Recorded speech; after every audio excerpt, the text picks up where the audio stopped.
the world is on a catastrophic pathway to 2.7 degrees of heating. And science tells us indeed that anything above 1.5 degrees would be a disaster.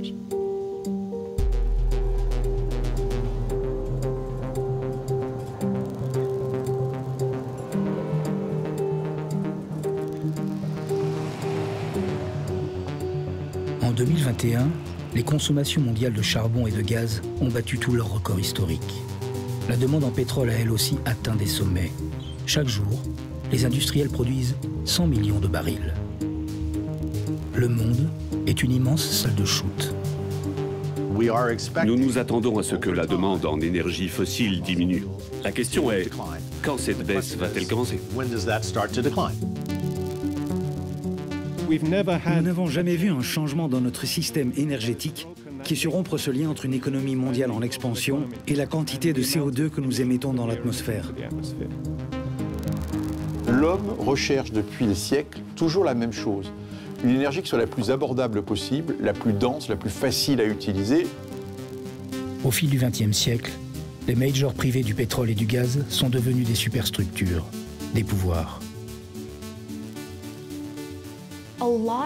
De nombreuses multinationales du pétrole et du gaz essaient de trouver les moyens de maintenir les combustibles fossiles au cœur de nos systèmes. L'industrie fossile dispose de nombreux moyens pour ancrer ses idées dans l'esprit des décideurs.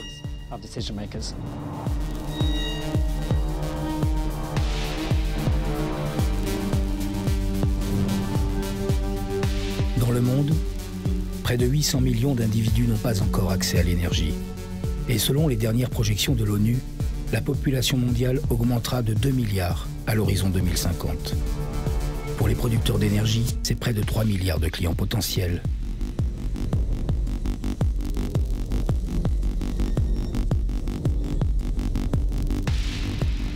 Pour observer les multinationales du pétrole et du gaz, nous aurions pu frapper aux portes d'Exxon, de Chevron, de Shell ou de BP.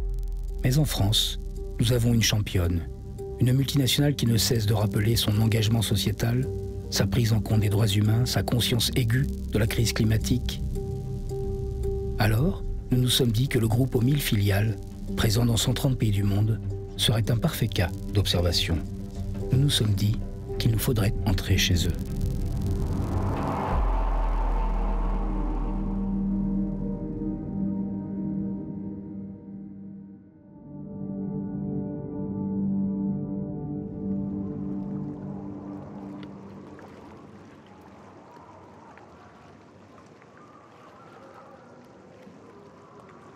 Notre histoire s'ouvre en Afrique centrale, dans l'ouest de l'Ouganda. Ici, sur la bordure du Nil, Total lance son tout nouveau projet pétrolier géant. La firme va réaliser plus de 400 forages. Un tiers de ceux-ci seront creusés dans la plus grande aire naturelle protégée du pays. Un parc qui abrite antilopes, hippopotames, éléphants, lions, guépards, girafes et une multitude d'autres espèces.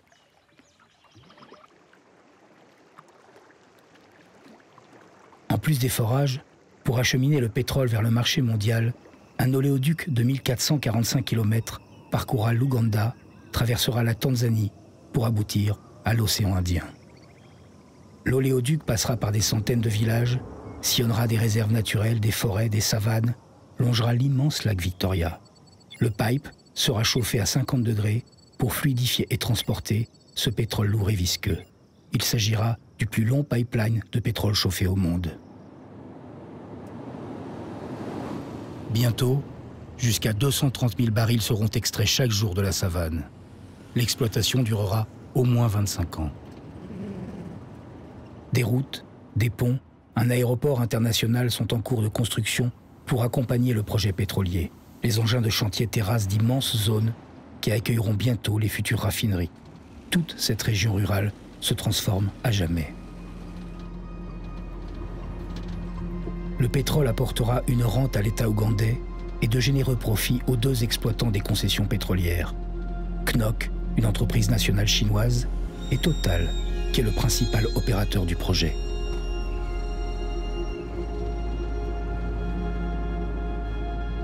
En quelques mois, ce futur Eldorado de la région des Grands Lacs est devenu une zone interdite.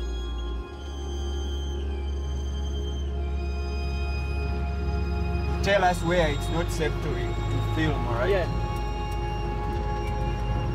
Tell us, like, we don't know this area. So, yes, like, you tell us where it's time to record or when it is safe to record. Okay. Is it safe now? Yes. Deux journalistes étrangers qui ont tenté de s'approcher du futur site pétrolier que nous sommes en train de longer se sont fait arrêter. Une mission diplomatique de l'Union européenne en Ouganda, des ambassades de France, de Belgique, du Danemark, de Norvège et des Pays-Bas a été expulsée de la zone pétrolière par les forces de l'ordre pour s'être intéressée au respect des droits humains. Sur place, les habitants sont sous pression. Des dizaines de milliers de personnes sont expropriées de leurs terres pour laisser place à l'exploitation pétrolière.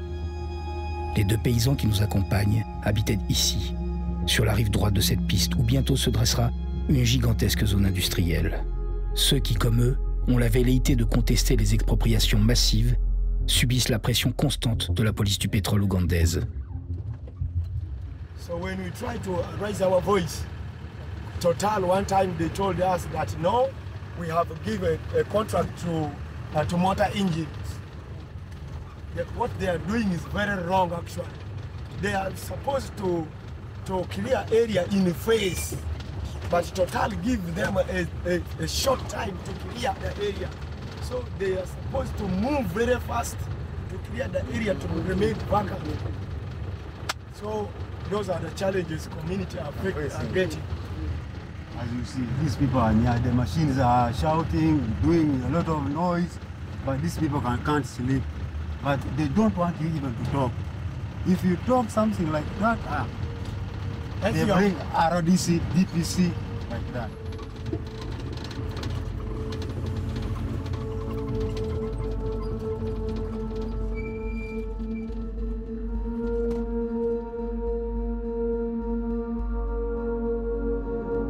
Tandis que les camions de chantier remuent les poussières ougandaises, à des milliers de kilomètres de là, au printemps 2021, depuis son siège social de La Défense, la multinationale ouvre sa grand-messe annuelle. Un moment on ne peut plus symbolique.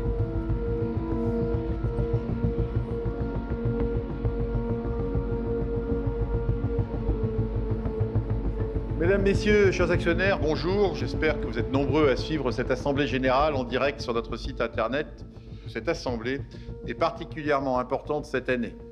Je pense même pouvoir la qualifier d'historique, car elle marque notre volonté collective d'inventer un nouveau Total, une compagnie multi-énergie, acteur majeur de la transition énergétique, et dont la stratégie va s'ancrer dans son nom même, celui de votre société, Total Énergie, avec, il va falloir s'y faire, deux lettres capitales, un T et un E, mais aussi, et vous allez la découvrir aujourd'hui, une nouvelle image. Relever le double défi de satisfaire les besoins en énergie d'une population mondiale plus nombreuse, tout en limitant le réchauffement climatique, cela fonde la raison d'être, la mission de Total Énergie. Total est l'une des 5 plus grosses majors pétrolières du monde. Ses 100 000 salariés ont un seul cahier des charges, participer à son essor. En 2021, son profit s'est chiffré à 16 milliards de dollars, son record historique. Total produit l'équivalent de 3 millions de barils jour. Extraction de pétrole et de gaz, mais aussi raffinage, pétrochimie, PVC, plastique, pétrole de sable bitumineux, gaz de schiste, transport, négoce, distribution et maintenant, énergie renouvelable. Et pour cause. Partout dans le monde, la question climatique est désormais au centre des débats publics. Les compagnies pétrolières qui longtemps ont joué la carte du déni sont aujourd'hui contraintes de donner d'elles-mêmes une image en phase avec les aspirations de l'époque. Nous devons reconnaître que le problème climatique est fondamentalement un problème énergétique. La grande majorité des émissions de CO2 dans l'atmosphère provient du secteur de l'énergie. Actuellement, près des 3/4 des émissions de gaz à effet de serre sont dues à l'énergie.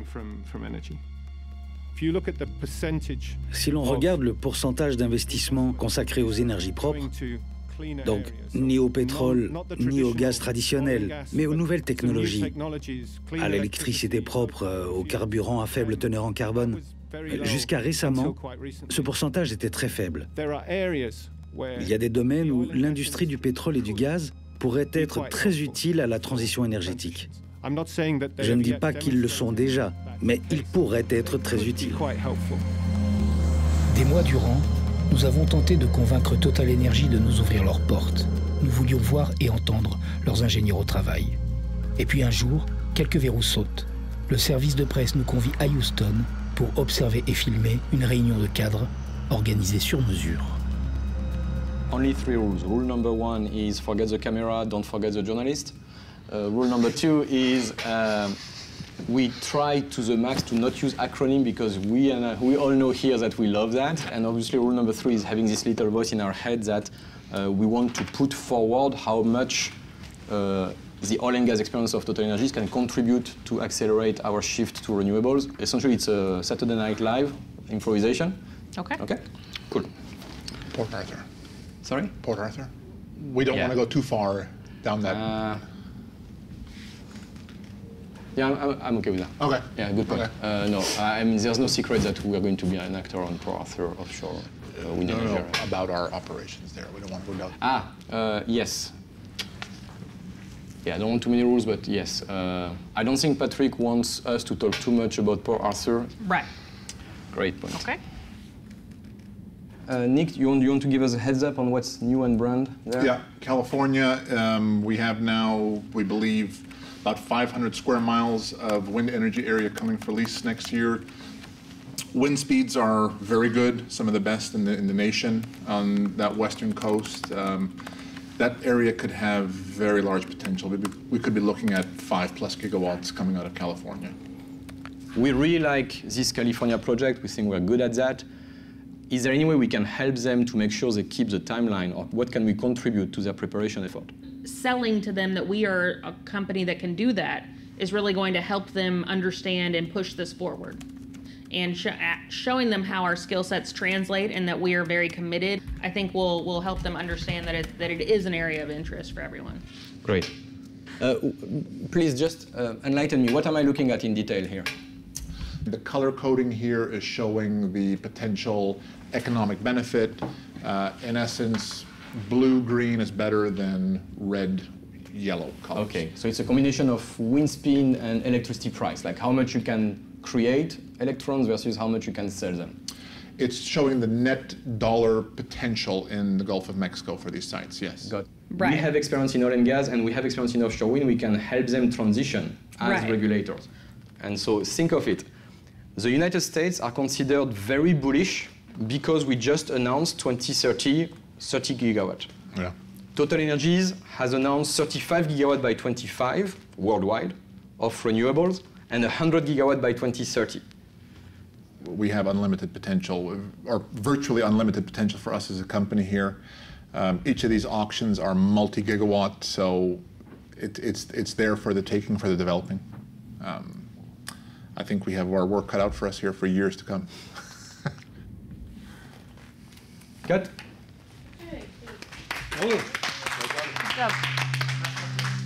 So let's talk about social justice and local engagement. Now you're going to get a lot off. Le plaisir que prennent ces ingénieurs à parler éoliennes, gigawatts, business plan dans le golfe du Mexique est révélateur. Il y a là pour eux la possibilité d'être au monde dans un autre rôle que celui aujourd'hui peu confortable de cadre du pétrole. Dans un groupe comme Total Energy, le passé pèse lourd. Avec les renouvelables, un nouvel idéal leur est accessible. Participer à la grande aventure de la lutte contre le changement climatique, mieux encore, en être les principaux acteurs. Un capitalisme de super-héros, sauver la planète et servir les hommes en énergie.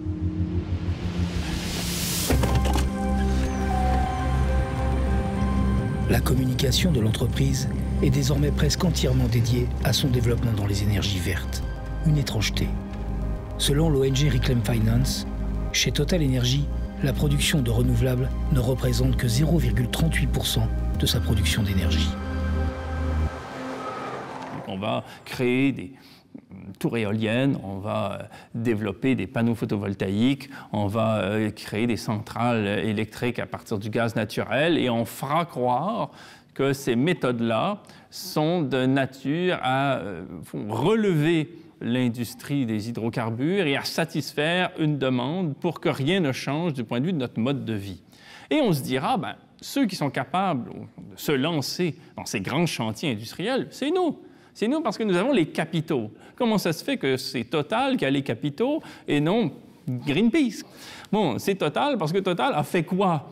Ben, a été présente en Afrique du Sud au moment du régime de l'apartheid, a fait travailler de force via une partenaire des populations infortunées au Myanmar. Elle pactise avec les oligarques russes et donc elle devient ce qu'elle est, c'est-à-dire une entité multimilliardaire extrêmement puissante à l'échelle mondiale. Et c'est à ce titre-là qu'elle se dit, si vous voulez une solution pour l'écologie, faites appel à nous parce que nous avons les capitaux, nous avons le savoir-faire. À 2 blocs du siège social de Total Energy, nous rencontrons Bobby Tudor, un ex-banquier de Goldman Sachs. L'homme a fait fortune grâce aux hydrocarbures du sol texan. Depuis plus d'une décennie, sa société conseille les investisseurs du pétrole et du gaz. Je pense que les grandes compagnies pétrolières européennes ont été un peu en avance sur les compagnies américaines en ce qui concerne leur volonté d'allouer une plus grande partie de leur capital à la production d'énergie renouvelable. Mais il y a une limite à la quantité d'argent que Total ou ExxonMobil, Chevron ou qui que ce soit peut investir dans des technologies qui ne génèrent pas encore un rendement financier suffisamment intéressant. Dans le secteur de l'électricité, par exemple, le taux de rendement interne, qui n'est qu'une mesure financière de la qualité d'un investissement, ce taux des projets éoliens offshore, qui sont très populaires et très présents en Europe du Nord en particulier, et de plus en plus aux États-Unis également. Ce taux de rendement interne oscille entre 5 et 6-7%. C'est très faible. C'est très faible par rapport au taux de rendement du capital en général. Et donc, les grandes compagnies pétrolières hésitent à transformer leur modèle pour devenir uniquement des producteurs d'énergie renouvelable et ne plus investir dans la production, le raffinage et la commercialisation de combustibles fossiles.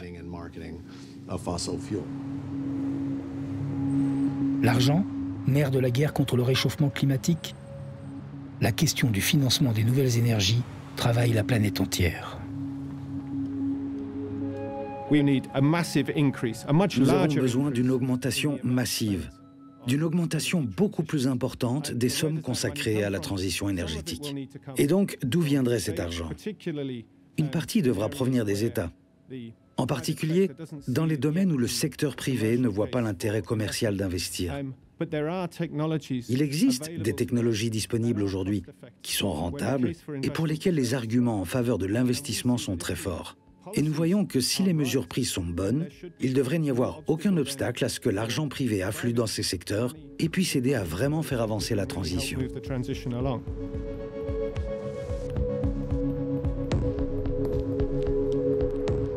Nous avons poursuivi notre voyage américain chez Total Energy.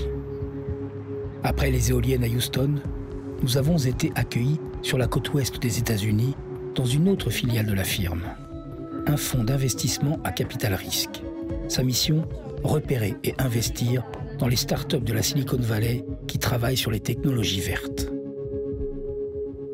We want to invest very, very early to get a chance to invest, because we know that if we wait, it's going to be too late, and because we also want to bet on breakthrough technologies and see where it leads us. We don't know how the future will be, but if this company becomes a billion or billion-dollar company, you don't care if you got in at 20 or 40 or 100. That's true. Right? Yeah. If it's a billion-dollar company making a big impact in green hydrogen and we're in it at the beginning, I think it's fine. But the question is this company going to be the one that succeeds? There are tons and tons of people knocking at the door. So green hydrogen is super hypey. Yeah. If we don't join right now, I'm not sure there will be a chance for us to invest in the company later. If you look at hydrogen public companies right now, they are based off of nothing. What do you get as comparable? But we're trying to seed the market to make it a bankable technology. It's not even a bankable technology today. Yeah. No hydrogen is, right?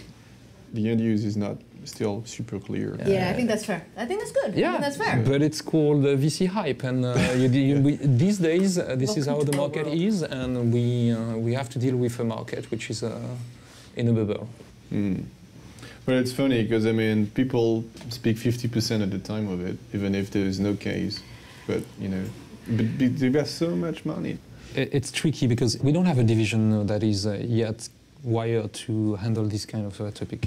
Sure. It will come. And it's also really, I mean, early stage technology investments are not the bread and butter of a Total, right? We're risk averse. They don't even want the technology anymore. They want to be tech agnostic. So like, we're like, Total Energies is now trying to be like a developer of multiple technologies and multiple energies. Yeah. Regardless of the tech, they just want to buy the most bankable and cheapest tech at the point that they can. I think it makes sense to be involved. Investir peu aujourd'hui pour gagner gros demain. Tout est là. Avec ou sans les énergies renouvelables, l'équation reste inchangée. L'actionnaire d'une boîte pétrolière, ce qu'il veut, c'est que vous lui versiez des dividendes venant de votre pétrole. Et peut-être que les marchés pétroliers vont décliner, mais après tout, vous êtes une entreprise et vous allez générer de plus en plus de cash, et puis vous allez le rendre à vos actionnaires. Les actionnaires, c'est diffus. Alors les actionnaires, ce qui se passe, oui, clairement, la question climatique est présente. Elle est présente parce qu'en fait, c'est la protection de leur portefeuille. Ils ont peur des fameux, ce qu'on appelle les actifs échoués, les actifs stranded en anglais. Ils ont peur de se retrouver dans une industrie dont, il y a un moment... le bilan, il vaut 100 milliards ou 200 milliards, mais peut-être qu'il en voudra moins, et donc ils ont peur d'avoir... Et puis, ils ont envie de contribuer eux aussi au mouvement, et ils ont un pouvoir d'influence. Mon souhait serait que les financements de la transition énergétique soient au centre du débat. Et actuellement, ce n'est tout simplement pas le cas. Ça ne l'était pas à Paris. Ça ne l'est pas à Washington, D.C. Et je doute que ce soit le cas n'importe où ailleurs. Donc, tant que nous n'aurons pas compris ça, les progrès seront très très lents. Parmi tous les signataires de l'accord de Paris, il n'y en a pas un qui soit en voie d'accomplir ce qu'il s'était engagé à faire. Pourquoi? Est-ce parce qu'ils ne le veulent pas? Parce qu'ils n'ont pas la volonté politique? Non, c'est une question d'argent.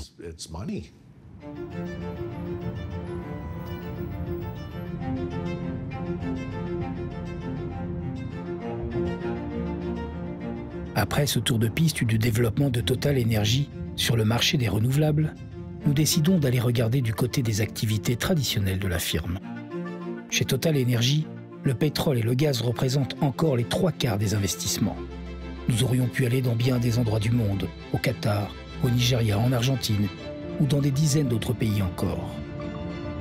Mais au Texas, nous avons rencontré une histoire emblématique. Ici, plus de solaire, plus d'éoliennes. Du gaz, de la fracturation hydraulique et une poignée d'habitants en colère.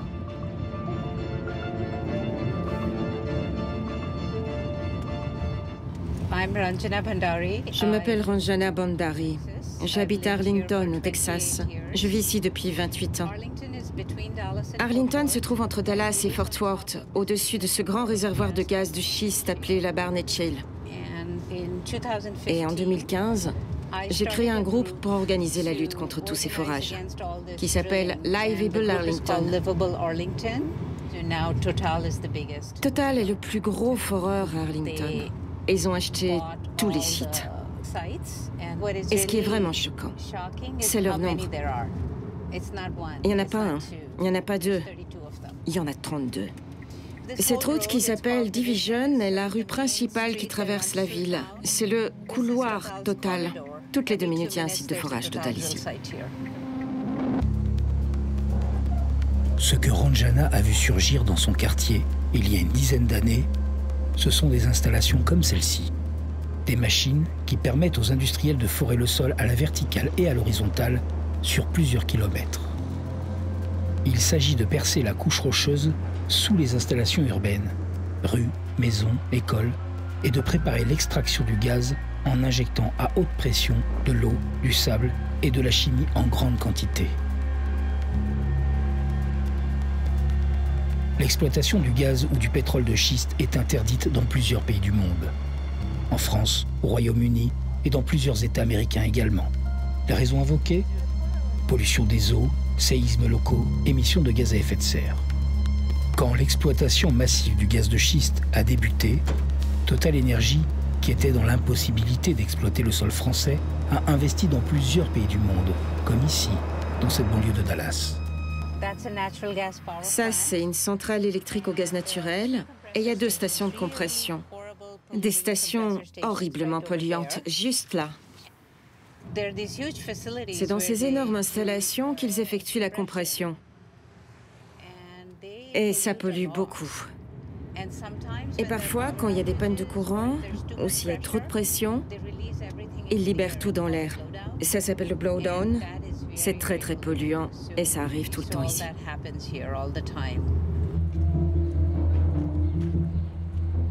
Pour mieux comprendre les raisons du combat de Ranjana contre la multinationale, nous sommes allés dans l'État de New York interroger un scientifique de l'université de Cornell. Robert Howard est biogéochimiste. Il travaille depuis les années 70 sur le cycle du méthane. Il est l'un des meilleurs spécialistes mondiaux des effets de ce gaz sur le climat. Le méthane est un gaz à effet de serre très puissant. Dans l'atmosphère, il est 100 fois plus puissant que le CO2. Et le gaz de schiste, comme tout gaz naturel, c'est principalement du méthane. Il est composé à 90-95% de méthane. Donc, si l'on exploite ce gaz et qu'on en laisse s'échapper juste un petit peu non brûlé dans l'atmosphère, cela peut provoquer un gros problème d'effet de serre. C'est important car à Paris, en décembre 2015, les nations réunies dans le cadre de la COP21 ont déclaré « Nous devons contenir le réchauffement climatique en deçà de 1,5 degré. Nous sommes actuellement à 1,1 degré, donc à 0,4 degré de cette limite. Maîtriser les émissions de méthane nous permettrait de ralentir le réchauffement de 0,3 degré. » Voici une image typique. Je pense que c'est probablement un réservoir de stockage en fonctionnement et on ne voit rien. C'est une photo normale. Et voici à quoi ça ressemble en utilisant une caméra infrarouge. Donc on peut voir que le méthane s'échappe. Cela ressemble à de la fumée, mais ce n'est pas de la fumée. C'est du gaz, invisible à l'œil humain, que nous ne pouvions pas voir il y a une minute. Mais la caméra le voit car il absorbe les radiations infrarouges. C'est toujours une usine de traitement du gaz ici. Et regardez la quantité de méthane qui en sort.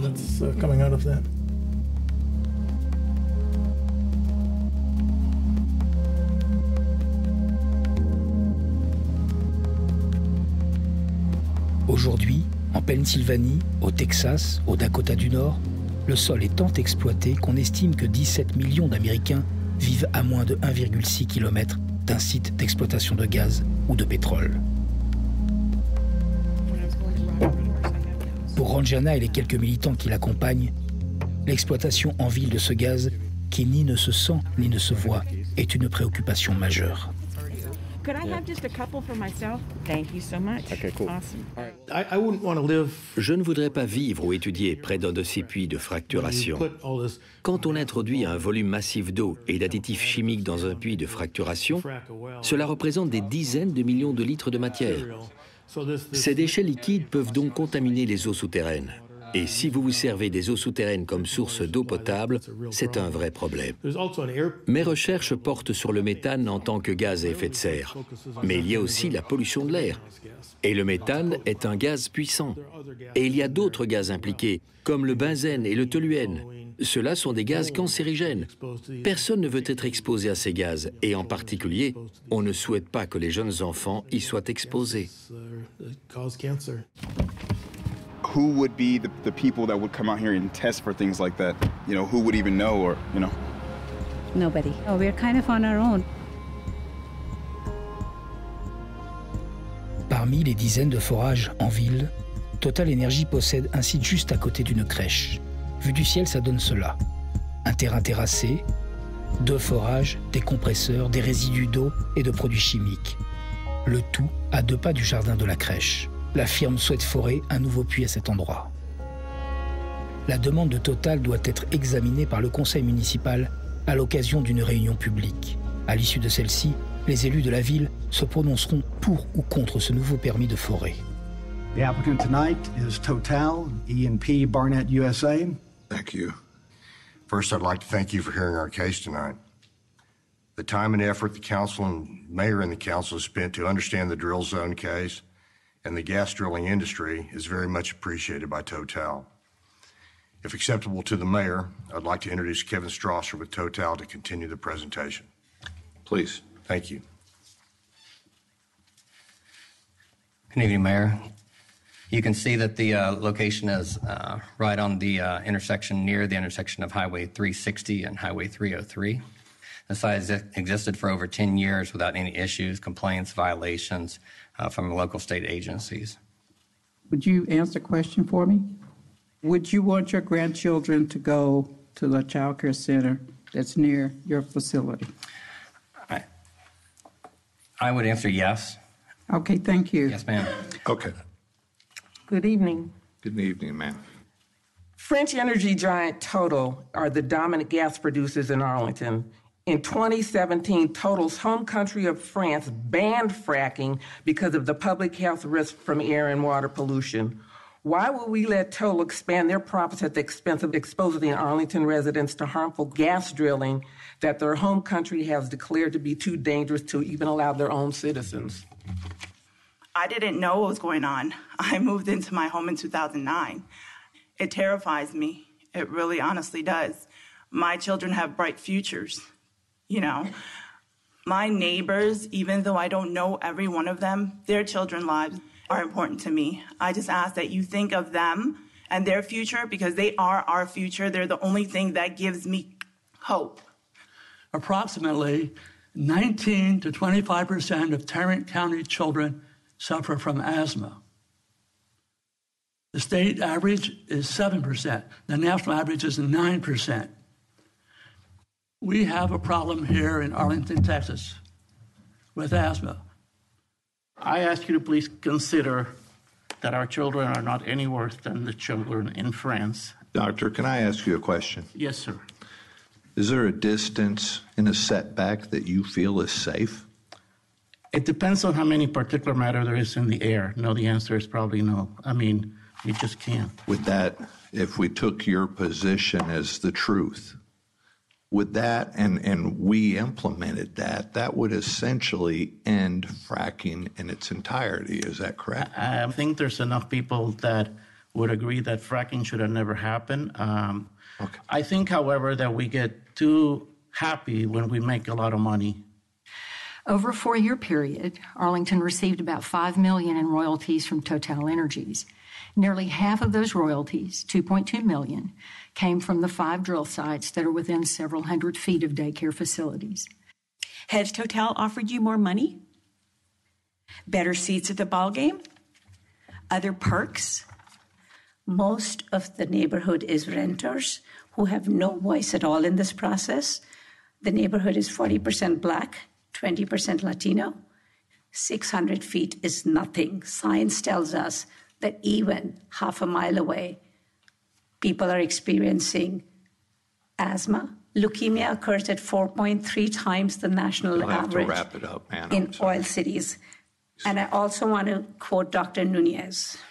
If I had my way, and he said this to the Houston Chronicle, I would ban fracking in Arlington and would have never allowed it because I know what it can do. That's not what we are asking. We're just asking you to treat these children like they were your own children. Why, I agree that benzene is a carcinogen and that there can be emission issues, but is there sufficient data to show a causal link from this drill site to the kids there? And I can't say that there is. I'm going to support the applicant in this. It was insinuated that I was going to vote the way I'm going to vote because I'm on the take and taking bribes. So I feel like I have to go on the record and explain to you why I'm making my vote. What the Texas legislature did in 2015 is they passed a law that says that if we deny this permit tonight, Total can sue the city of Arlington, win, and drill their wells anyway. And in that case, we would have to pay hundreds of thousands of dollars in attorney's fees to our lawyers and very possibly have to pay their attorney's fees in the amount of hundreds of thousands of dollars. That is the principled reason why I'm going to vote to support Total's permit tonight. I have not slept since, what's this, Tuesday? I have not slept since Sunday because I knew this vote was coming. My stomach has been turning because this is a hard decision. But I want to tell you, I stand against Total right now. I do. Thank you. Please cast your vote.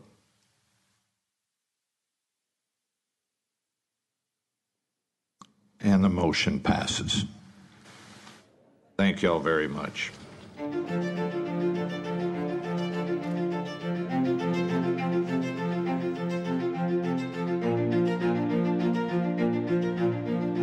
Un puits de plus, quelques gouttes qui affectent des hommes et des femmes, quelques gouttes dans l'immensité des projets gaziers de la firme, qui aujourd'hui est le deuxième plus gros producteur privé de gaz au monde. Total Energy possède des installations au Qatar, en Argentine, en mer du Nord, au Nigeria. La multinationale développe aux côtés d'autres majors un immense projet gazier au Mozambique et possède en Russie des parts de la firme Novatek pour l'exploitation du gaz de Sibérie. Elle est aussi le premier exportateur de gaz américain et ne cesse de justifier ses investissements dans le gaz au nom de la transition énergétique. Le discours selon lequel le gaz est une énergie de transition, c'était peut-être vrai il y a 40 ans, mais aujourd'hui ce n'est plus le cas, étant donné tout ce qui a changé dans le monde de l'énergie et compte tenu de nos connaissances sur la science du climat. Si nous souhaitons réellement garder ce monde vivable, nous devons abandonner tous les types de combustibles fossiles, charbon, pétrole et gaz.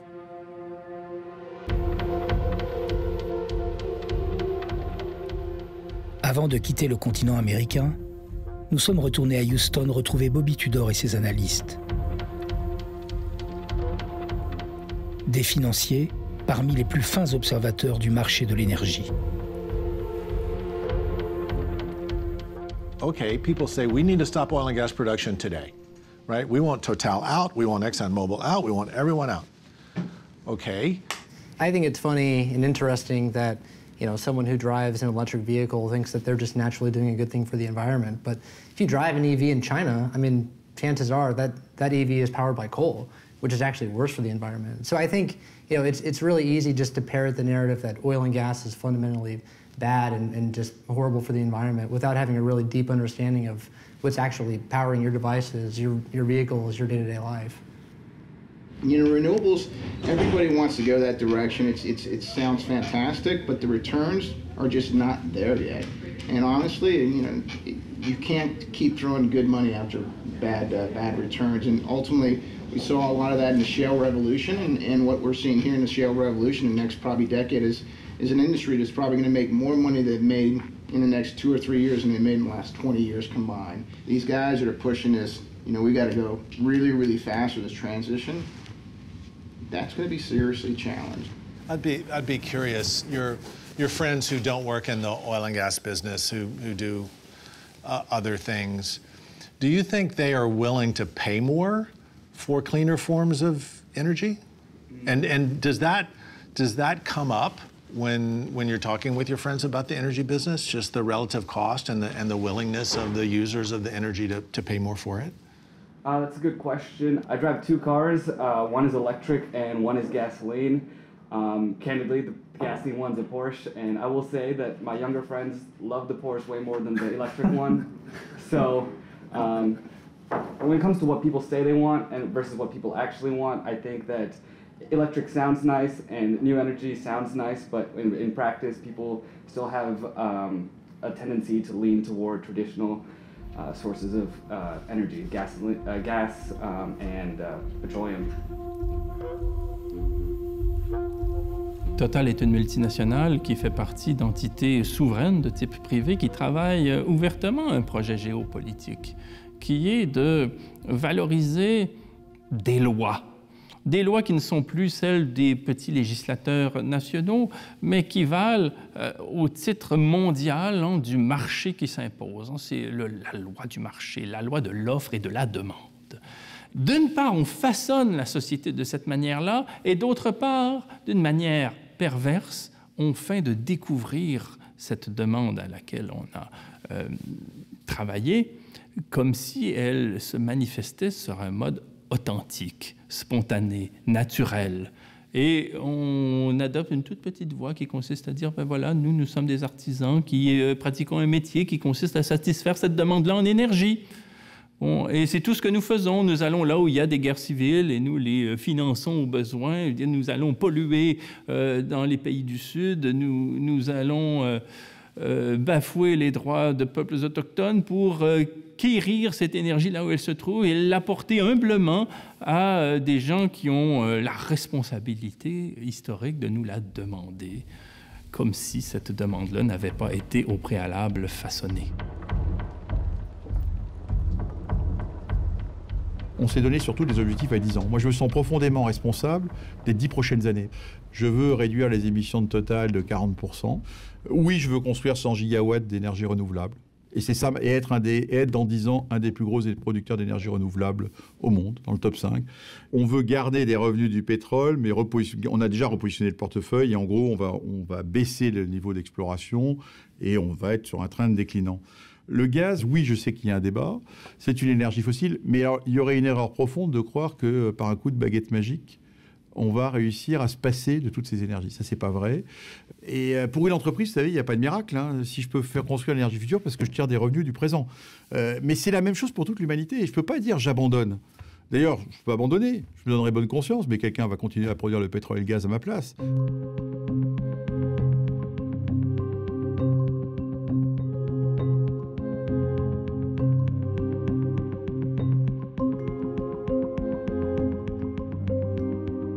Ce que les industriels des énergies fossiles veulent nous faire croire, c'est qu'en fait, ils sont des producteurs d'énergie au sens large, qu'ils ne sont pas uniquement des producteurs de combustibles fossiles. Et ça leur permet de dire, vous savez, nous n'avons pas qu'un seul produit. Malgré les discours des multinationales du pétrole et du gaz sur leurs investissements dans les énergies renouvelables ou sur leur mutation, in fine, elles continuent de forer. Et toutes les projections des multinationales comme Shell et Total prévoient une augmentation de leur production de pétrole et de gaz. Notre histoire nous ramène enfin là où nous l'avons commencé, en Ouganda, sur le projet pétrolier de Total Energy. Celui qui va permettre à la multinationale de rester dans les années qui viennent ce qu'elle est intrinsèquement, un producteur de brut. Rappelez-vous, la faune, le parc naturel et les 230 000 barils qui sortiront de terre chaque jour. Un projet qui demande d'immenses investissements et qui promet des revenus gigantesques. For me, today is definitely a day of happiness for all of us, but also, I hope, for the people of Uganda and of Tanzania. I will call it the D-Day. This is a day, to be clear, where we committed to invest the $10 billion which are required to develop the Tilenga projects and the Kingfisher project. These projects will require as well significant land acquisition program. And we have a close attention to the rights of the local communities is a must. And a fair land acquisition process has been developed with the authorities of Uganda and Tanzania and in compliance with the performance standards of international finance cooperation. For the government of Uganda and Tanzania as well as for Total Energies, taking high care of the local communities is a top priority. Pour déployer ce projet à 10 milliards de dollars, des dizaines de milliers de personnes doivent être expulsées de leurs terres. Cette histoire est tristement banale. C'est une histoire qui, en fait, se répète depuis un siècle sur tous les continents, là où les grandes firmes de l'énergie extraient gaz et pétrole. Ici, dans l'ouest de l'Ouganda, pour les villageois, la question du réchauffement climatique n'est pas encore à l'ordre du jour. Ils doivent laisser place aux puits, aux raffineries, aux pipelines. Ils doivent trouver de nouvelles terres pour cultiver, mais la situation est ubuesque.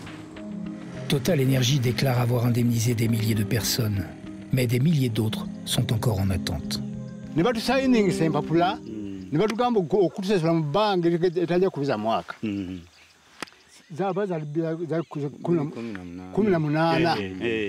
nebasuubiza omwaka bajja kuba bawadde ekyamu kiki kyogabana mu nsonga wasuza otya ng'owulidde ebigambo ng'ebyo sansuze bulungi. Lorsqu'ils vont dans les communautés, les émissaires de Total et du gouvernement parlent des bienfaits du pétrole. Vous aurez de bonnes routes, vous aurez de l'argent, vous construirez de belles maisons. Ils ne leur disent jamais qu'en réalité, le pétrole peut être un danger. Ils ne leur disent jamais qu'en fait, dans toute l'Afrique, il n'y a aucun État pétrolier qui ait réussi à éviter les violations des droits humains et environnementaux, qui ait réussi à éviter la corruption, à éviter la destruction de la nature. Le gouvernement et les entreprises ne veulent pas que nous allions sur place pour sensibiliser les gens. Et lorsque nous essayons de dire la vérité, la réalité, ils nous bâillonnent. Ils t'arrêtent, te mettent en prison, ils créent les conditions pour que tu ne puisses pas parler. S'ils étaient sincères, s'ils étaient honnêtes, pourquoi voudraient-ils faire taire toutes ces voix? Pourquoi? Ici, dans le sud du pays, nous avons rencontré Kayinga, qui, village après village, avec un certain sens théâtral, fait un travail de Sisyphe.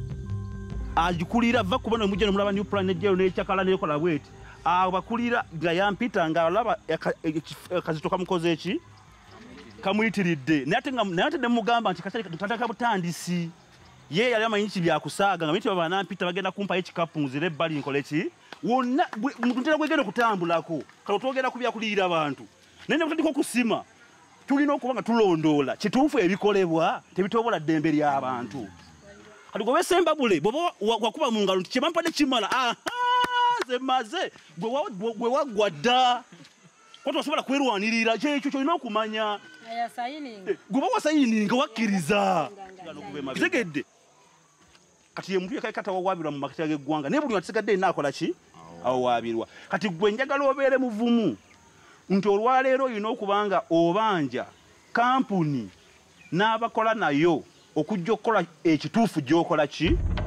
Que pèse l'indignation de ces paysans, les questions qu'ils se posent et les réponses qu'ils attendent.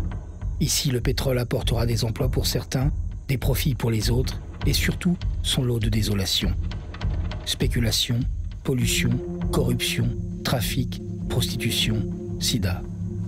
Au pic de production du site ougandais, les 230 000 barils produits, une fois vendus sur le marché international, une fois brûlés dans des millions de véhicules, émettront 33 millions de tonnes de CO2 chaque année. Cette pollution a un coût, et Yann Parry, expert au département des affaires fiscales du Fonds monétaire international, l'a calculé. Il explique qu'à l'échelle planétaire, nous omettons de prendre en compte le coût réel de notre dépendance au pétrole. Les prix des combustibles fossiles devraient refléter non seulement les coûts d'approvisionnement, mais aussi les coûts environnementaux. Nous subventionnons les énergies fossiles car les prix actuels sont bien en dessous de ce qu'ils devraient être si nous prenions en compte ces coûts. Il y a une sous-évaluation des prix. Nous avons estimé qu'au niveau mondial, les subventions aux combustibles fossiles s'élevaient à 5 900 milliards de dollars en 2020. 86% de ces subventions correspondent au coût du changement climatique, de la pollution atmosphérique locale et de la mortalité. Ces presque 6 000 milliards de subventions aux énergies fossiles représentent plus d'argent que les dépenses de santé cumulées du monde entier. 11 millions sont dépensés chaque minute pour financer notre relation toxique aux énergies fossiles.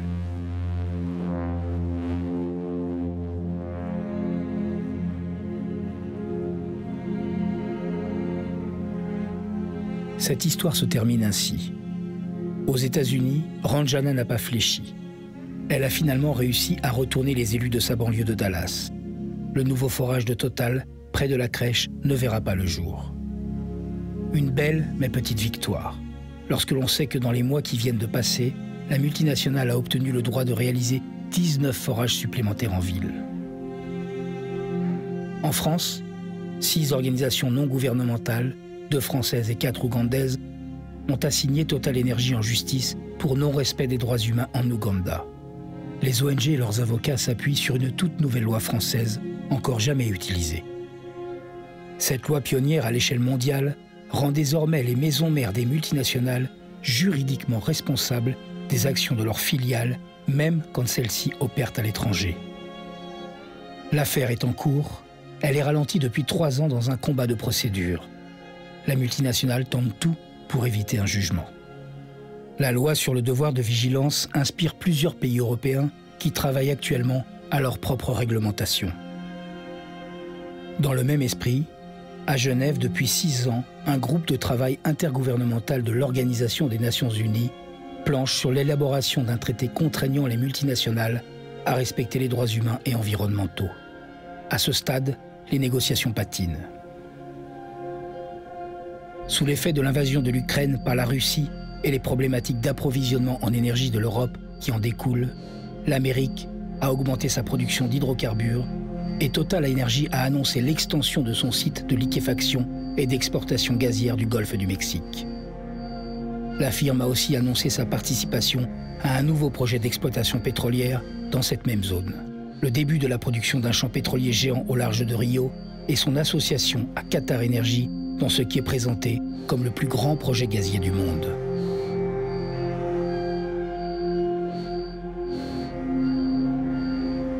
Shell, BP, Exxon, Chevron ou Total Energy. Les multinationales et leurs actionnaires ont conservé le même credo depuis leurs origines. Produire plus pour vendre plus et par là même augmenter leurs profits colossaux.